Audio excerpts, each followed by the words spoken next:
कल जो वेजिटेशन पढ़ा रहे थे उसी का क्या है ये पार्ट 2 है ये। तो कोएनसीईआरटी में जाओगे ना क्लास 9th में, तो सबसे लास्ट में चैप्टर में एक बॉक्स दिया हुआ है, इसमें ये सब दिया हुआ है ट्री का मेडिकल यूजेस क्या होता है। जैसे शकरकंदा का यूज़ होता है बीपी कंट्रोल करने में, अर्जुना का भी यूज़ होता है बीपी कंट्रोल करने में, बबूल होता है आँख के पास फुंसी होता है तो उसको ठीक करने के लिए होता है। फिर उसके बाद तुलसी का होता है कफ और कोट जुकाम वगैरह में। कचनार एक होता है अस्थमा और अल्सर में, कचनार अस्थमा अल्सर में। संजीवनी हार्ट अटैक से बचाता है, वो जो लक्ष्मण जी बोला है। हिमालयन यू ये कैंसर के उपचार में होता है प्रयोग, हिमालयन यू का। ठीक है। अच्छा, फिर एक नया टॉपिक यहाँ पे हम बताए थे कि बायोडाइवर्सिटी एक्ट 2002 में आया था।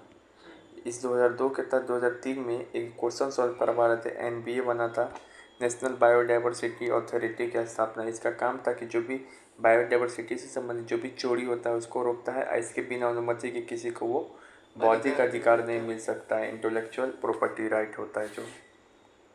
फिर जीईएसी बताए थे कि GEAC genetic engineer appraisal committee, ये पर्यावरण वन और जलवायु परिवर्तन मंत्रालय जो है भारत सरकार का, उसके अधीन सबसे बड़ा बॉडी है।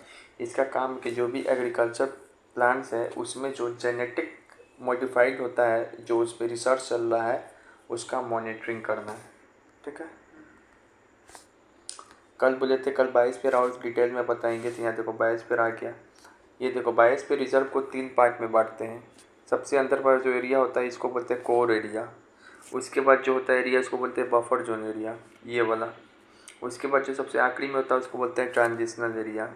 ठीक है। इस कोर एरिया के अंदर क्या होता है, 22 पे रिजर्व 3 भाग में बांटे। इस कोर एरिया में क्या होता है, इस कोर एरिया में कोई भी ह्यूमन सेटलमेंट नहीं हो सकता है। यह 22 पे रिजर्व का सबसे संरक्षित क्षेत्र है, मतलब सबसे रिजर्व एरिया जो है 22 पे रिजर्व में यही कोर एरिया है, इसमें केवल रिसर्च चलता है। ठीक है। फिर आते हैं बफर जोन, ये जो तीसरा वाला एरिया है, सेकंड वाला जो एरिया है कोर एरिया के बाद, तो ये बफर जोन है। कोर क्षेत्र जो कोर एरिया होता है इसमें सिर्फ रिसर्च चलता है और जानवर रहता है। ये जो इसके चारों ओर जो एरिया है कोर एरिया के चारों ओर, तो उसको बोलते हैं बफर जोन। ठीक है ना। ठीक है ना। इसमें भी रिसर्च वगैरह चल सकता है, और इसमें सीमित रूप से क्या होता है, सीमित रूप से बफर जोन में आप कुछ ह्यूमन एक्टिविटी कर सकते हैं, जैसे मछली पकड़ना, चारागाह चलाना, पर्यटन, घूमना, मानव प्रवेश। मतलब तुमको घूमना है तो कोर एरिया में नहीं जाएगा, बफर एरिया में जाएगा। मछली पकड़ना है तो बफर एरिया में, लेकिन ऐसा नहीं कि घर उर बना लेगा बफर एरिया में। ठीक है। ट्रांजिशनल एरिया, अब ये सहयोग का क्षेत्र है। ट्रांजिशनल एरिया में ह्यूमन सेटलमेंट अलाउ है। ह्यूमन सेटलमेंट क्यों अलाउ कर दिए इस एरिया में, अरे बैच पे रिजर्व का मतलब ही तो कल बताए थे किस तरीके से साथ रखा जाए। तो ठीक है, पास में एकदम नहीं रख रहे, थोड़ा दूर तो रख सकते हैं। तो ट्रांजिशनल एरिया में human activities allow, core area में एकदम नहीं होता। नहीं, अब उसके बाद बफर एरिया में घूमेंगे, मछली पकड़ेंगे, और ट्रांजिशनल एरिया में घर इस्टेब्लिश कर सकते हैं। अब भारत में हम बताए थे कि 22 पर जो रिजर्व है, 22 पर जो रिजर्व है, टोटल कितना 22 पर रिजर्व है, 18। कितना है, 18 में से 12 22 पर रिजर्व को यूनेस्को क्या कर रहा है, यूनेस्को पैसा देता है। किस प्रोग्राम के, MAB, मैन एंड 22 पर रिजर्व प्रोग्राम 1971 में जो आया था उसके तहत। ठीक है। मैन एंड 22 पर रिजर्व प्रोग्राम के तहत यूनेस्को के विश्व धरोहर स्थल वर्ल्ड हेरिटेज साइट में शामिल 3 बायोस्फीयर रिजर्व हैं। देखो यूनेस्को के पूछेगा मैन इन बायोस्फीयर रिजर्व का कितना, मैन इन बायोस्फीयर रिजर्व एक प्रोग्राम चलाता है MAB, उसके तहत कितना बायोस्फीयर रिजर्व शामिल है, तब 12। लेकिन हम कल एक चीज़ बता रहे थे कि यूनेस्को है 7 वो प्राकृतिक स्थल को, नेचुरल साइट को दर्जा दिया हुआ है। उसमें बहुत सारा नेशनल पार्क भी था, 6 वो था, उसमें बहुत सारा नेशनल पार्क भी था, बायोस्फीयर रिजर्व भी था। तो इसमें से 3 वो बायोस्फीयर रिजर्व को, वो 3 वो नेशनल पार्क को और 3 वो बायोस्फीयर रिजर्व को क्या दिया हुआ है, मान्यता। मान्यता किस रूप में, नेचुरल साइट, ये अलग चीज़ है, ये अलग चीज़ है। नेचुरल साइट के रूप में उसमें कौन कौन है, मानस, सुंदरवन, नंदा देवी, सुमन पूछेगा, अगर कहीं पे कोई पूछे कि कितना बायोस्फीयर रिजर्व को यूनेस्को क्या है नेचुरल साइट घोषित किया हुआ है, तो 3। इसका ट्रिक है सुवन। सु से क्या हो जाएगा सुंदर बन, एम म से क्या होगा मानस, न से क्या होगा नंदा देवी। लेकिन जो यूनेस्को है, यूनेस्को के मैन एंड बायोस्फीयर रिजर्व वाला प्रोग्राम में उसमें 12 बायोस्फीयर रिजर्व है, 12 पारा ऐसे याद कर सकते हैं। उसके बाद तो अच्छा अच्छे वो जो है 18 में से तो 12 वो कोई यूनेस्को दे रहा है ना संरक्षण। अच्छे वो जो है यूनेस्को की सूची में शामिल नहीं है। वो कौन कौन है, तो कच्छ का रण भी एक बायोस्फीयर रिजर्व है, अभी सारा बायोस्फीयर रिजर्व दिखाएंगे। कोल डेजर्ट हो गया जो हिमाचल प्रदेश में, शेषांचल हो गया जो कि अरुणाचल प्रदेश आंध्र प्रदेश में, दिहांग बायोस्फीयर रिजर्व हो गया जो कि अरुणाचल प्रदेश में, फिर से असम का दो है, एक मानस एक डिब्रू सिखोवा। ये यूनेस्को के man and biosphere reserve programme का हिस्सा नहीं है, ठीक है ना। अब इसको कैसे याद कर छह को छोड़ा हुआ है बस, है ना। हाँ, इसको कैसे याद कर सकते हैं, इसका ट्रिक है हगुआ। क्या है, हगुआ। हगुआ राजवाला, हगुआ राजवाला को शामिल नहीं किया। ह से मतलब क्या होगा हिमाचल प्रदेश से, हिमाचल प्रदेश में कौन था कोल डेजर्ट। गु से क्या हो जाएगा, तो गुजरात, कुछ और नहीं समझ लेना। गुजरात में क्या कच्छ का रण बोला। और आ से क्या हो जाएगा, तो अ से हो जाएगा असम, तो असम से क्या हो जाएगा असम का मानस और डिब्रूगढ़ को शामिल नहीं किया हुआ है। फिर अ से क्या हो जाएगा अरुणाचल प्रदेश का शेषांचल को शामिल नहीं किया हुआ है, ये दिहांग बायोस्फीयर रिजर्व को शामिल नहीं किया हुआ है। फिर अ से क्या हो जाएगा, तो आंध्र प्रदेश के शेषांचल बायोस्फीयर रिजर्व को शामिल यूनेस्को नहीं किया हुआ है, ठीक है। अब यहाँ देखो ये 12 बायोस्फीयर रिजर्व हैं, 18। अब कौन कौन कहाँ ये पूछेगा तुमको जरूर, वो भले तुमसे नहीं पूछ सकता कौन है या कौन नहीं, ये जरूर पूछेगा कौन कौन से राज्य में, क्योंकि एनसीईआरटी में लिस्ट दिया हुआ है। सबसे पहला बायोस्फीयर रिजर्व है भारत का नीलगिरी बायोस्फीयर रिजर्व भी है, ठीक है, 1986 में बना था। नीलगिरी बायोस्फीयर रिजर्व सबसे पहला बायोस्फीयर रिजर्व है, ये 3 राज्य में है, तमिलनाडु केरला कर्नाटक, ये तो याद ही होगा तुमको। सेकेंड में नंदा देवी बायोस्फीयर रिजर्व उत्तराखंड में है। नौकरेक मेघालय में, मेघ को कोई रोको ना। मन्नार बायोस्फीयर रिजर्व तमिलनाडु में है। सुंदरबन बायोस्फीयर रिजर्व बंगाल में, मानस असम में है। डिब्रूगढ़ सिखोवा ये भी असम में, पन्ना बायोस्फीयर रिजर्व ये मध्य प्रदेश में, पंचमढ़ी बायोस्फीयर रिजर्व ये भी मध्य प्रदेश में, अचना कमार ये भी मध्य प्रदेश में, अचना कमार या अमरकंटक बायोस्फीयर रिजर्व दोनों नाम में है मध्य प्रदेश में। दिहांग बायोस्फीयर रिजर्व ये भी अरुणाचल प्रदेश में, कोल डेजर्ट हिमाचल प्रदेश में है। Great Nicobar biosphere reserve Andaman Nicobar में, अगस्त मलाई केरल तमिलनाडु के बॉर्डर पे है, 2 राज्य में फैला है अगस्त मलाई। शेषांचल आंध्र प्रदेश में है। सिमलीपाल उड़ीसा में है। कच्छ का रण गुजरात में है। कंचनजंगा बायोस्फीयर रिजर्व ये सिक्किम में है। इस 16 18 इसमें से 18 में से 12 वो को मान्यता प्राप्त है, 6 वो को नहीं है। 6 वो किसको किसको नहीं था इसमें, मानस डिब्रूगढ़, डिब्रूगढ़ मानस असम वाला, और फिर से अरुणाचल हिमाचल प्रदेश वाला। हाँ गु, गु कहाँ से हो गया यहाँ पे गुजरात कच्छ का रण। आप फिर से अरुणाचल प्रदेश हो गया, फिर से आ से आंध्र प्रदेश वाला शेषांचल, फिर ए आ से और नहीं, अ से और अ से कौन राज्य है, अ से असम हो गया, अ से अरुणाचल प्रदेश, दिहांग बायोस्फीयर रिजर्व, ठीक है, याद हुआ ये। हाँ हो गया। अब यहाँ पे देखो, यहाँ पे बायोस्फीयर रिजर्व से कुछ फैक्ट हैं पूछेगा। भारत के सबसे उत्तर में बायोस्फीयर रिजर्व कौन सा है, सबसे अगर नॉर्थ में जाए तो वो कोल डेजर्ट हिमाचल प्रदेश वाला, ठीक है। लेकिन यहीं पे पूछे सबसे पूर्वी बायोस्फीयर रिजर्व कौन है, मतलब सबसे ईस्टर्न में, तो दिहांग दिबांग बायोस्फीयर रिजर्व अरुणाचल प्रदेश वाला, समझ में आया। अरुणाचल प्रदेश ही तो है सबसे नीचे है ना, ऊपर नीचे हो गया, ये सबसे ऊपर हो गया। हाँ वही तो कह रहे ऊपर इधर पूर्वी मतलब इधर, अच्छा पूर्वी पश्चिमी, हाँ। फिर से पूछेगा सबसे साउथ में कौन सा बायोस्फीयर रिजर्व है, सबसे नीचे में the great Nicobar biosphere reserve. लेकिन ये मेन लैंड में थोड़ी है निकोबार, अगर ये ऑप्शन नहीं रहेगा तो क्या हो जाएगा, तमिलनाडु वाला सबसे नीचे हुआ है मन्नार की खाड़ी बायोस्फीयर रिजर्व। सबसे पश्चिमी बायोस्फीयर रिजर्व, पश्चिमी मतलब क्या है, ईस्ट साइड तक गुजराती हैं, कच्छ का रण। और सबसे छोटा बायोस्फीयर रिजर्व कौन है, डिब्रू सिखोवा असम वाला सबसे छोटा बायोस्फीयर रिजर्व है, इसलिए उसको शामिल नहीं किया।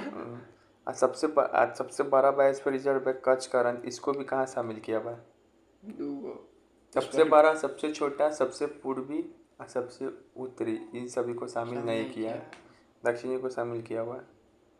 तो कच्छ का रण बायोस्फीयर रिजर्व गुजरात वाला, ठीक है ना। भारत में सबसे पुराना बायोस्फीयर रिजर्व या सबसे पहला biosphere reserve Nilgiri biosphere reserve 1986 में था। ये 3 राज्यों में इसका फैलाव है, केरल, कर्नाटक, तमिलनाडु। याद हुआ।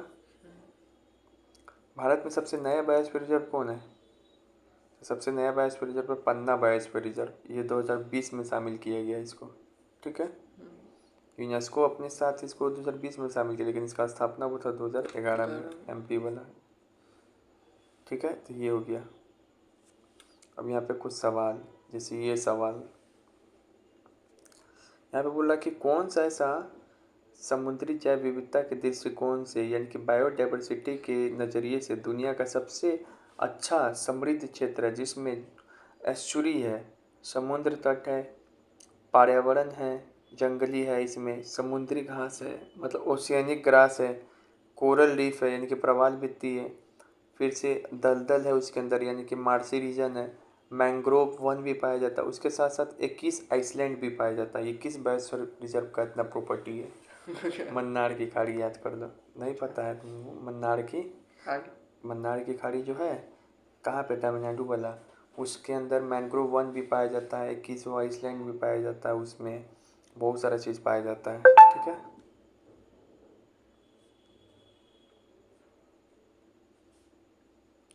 एक बायोस्फीयर रिजर्व कितने भाग में विभाजित होता है? 3, कोर, बफर और ट्रांजिशनल। असम में जो मानस वाला है बायोस्फीयर रिजर्व किसके लिए जाना जाता है? तो बाघ के लिए। कंचनजंगा पूछे तो सिक्किम का एक सिंग वाला राइनोस है। निम्न से कौन सा बायोस्फीयर रिजर्व पश्चिम से पूर्व की ओर व्यवस्थित करे और नीचे दी गई? अच्छा, इसमें बोल रहा है कि सजाने के लिए, तो नहीं सजा सकता है। पश्चिम से पूर्व मतलब उधर से आता है सजाते हुए, इधर लाना है। सबसे तो पहले सबसे इधर कौन आएगा? ये ध्यान दिहांग। उसके बाद कौन आएगा? सिक्किम। फिर असम, सबसे लास्ट इधर हो जाएगा देवी। नंदा देवी उत्तराखंड में, तो इधर हो गया। फिर यहाँ पे बोल रहा है भारत में बायोस्फीयर रिजर्व के सेट में से कौन सा बायोस्फीयर रिजर्व विश्व नेटवर्क में शामिल है, यानी कि यूनेस्को के साइट में कौन शामिल है? मन्नार की खाड़ी है, नौकरे का है, पंचमढ़ी है, सिमलीपाल है, तो हो जाएगा ये शामिल है। ठीक है। शीशांचल कहाँ शामिल है? नहीं ना। मानस भी कहाँ शामिल है? असम का तो शामिल नहीं है, शीशांचल भी नहीं शामिल है, तो ये सब काट गया। ये अच्छा नहीं आ पाया फोटो।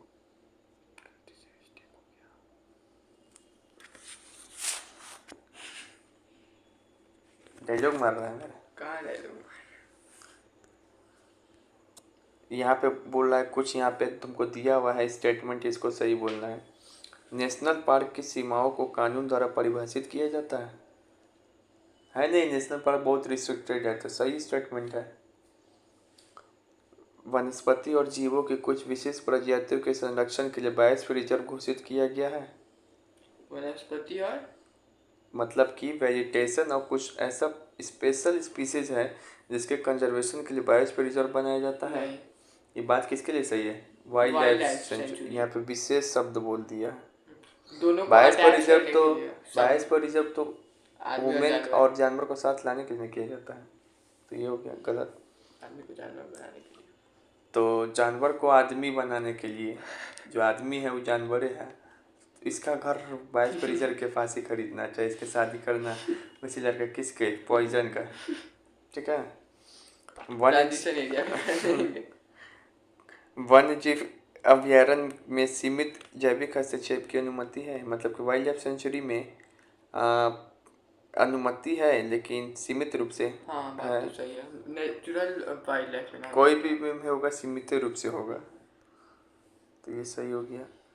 किस बायोस्फीयर रिजर्व में मुख्यतः शीतोष्णकटिबंधीय वन पाया जाता है? यहाँ पर पाया जाने वाला प्रजातियों में सिल्वर वुड और लैटिफेली जैसे ऑर्किड और रेडिटोरॉन शामिल है। उस जगह में हिम तेंदुआ, काला भालू, कस्तूरी मेरे मतलब कि कस्तूरी स्टैग, इस मेरे को बोलते हैं कस्तूरी स्टैग डियर का ही प्रकार है। सुनहरा बाज और काला बाज मिलता है।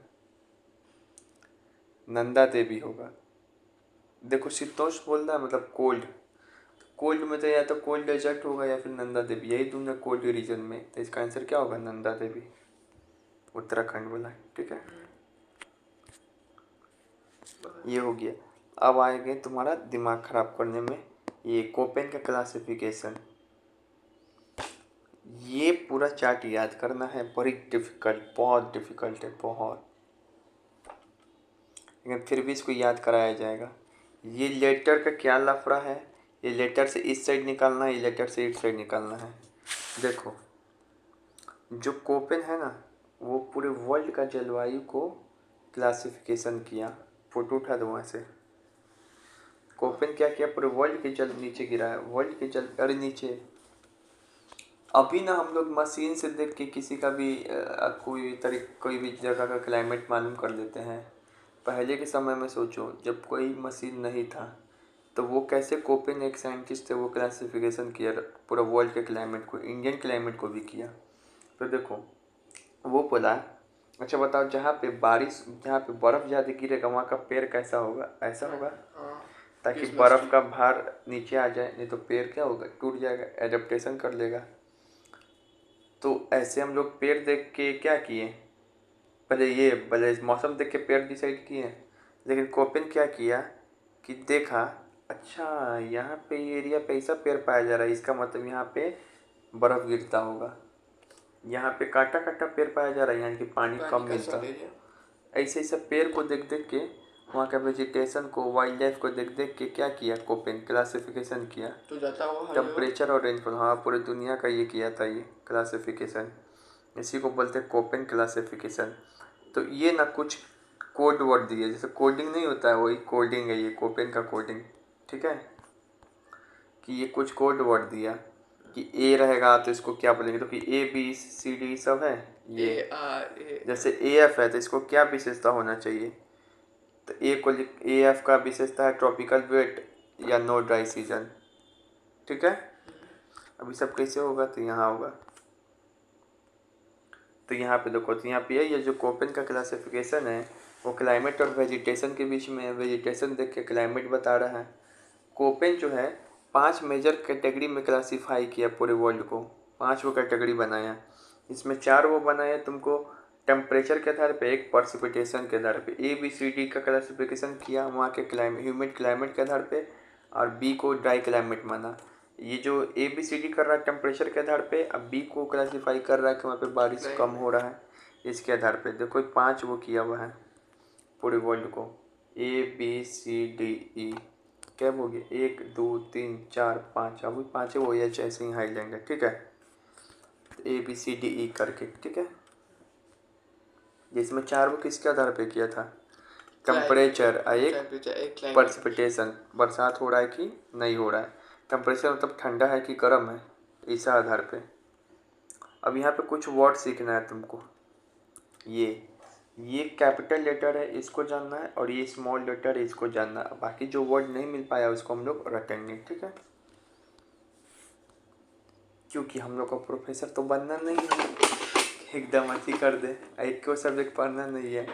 तो मैक्सिमम 90% चीज़ क्या किया जाता है, पढ़ लिया जाता है, बाकी 10% प्रोफेसर के लिए छोड़ दिया जाता है, वरना वही सब्जेक्ट में ज़िंदगी भर रह जाएंगे हम लोग। ये मतलब क्या है, ट्रॉपिक, ये जहाँ पे शब्द आए तो कोपेन बोला इसको, जैसे देखो ये पूरा अर्थ है, तो यहाँ पे गर्म होगा, थोड़ा जाएंगे तो थोड़ा ठंडा होगा, जाएंगे थोड़ा और ठंडा होगा, यहाँ जाएंगे तो पूरे ठंडा हो जाएंगे।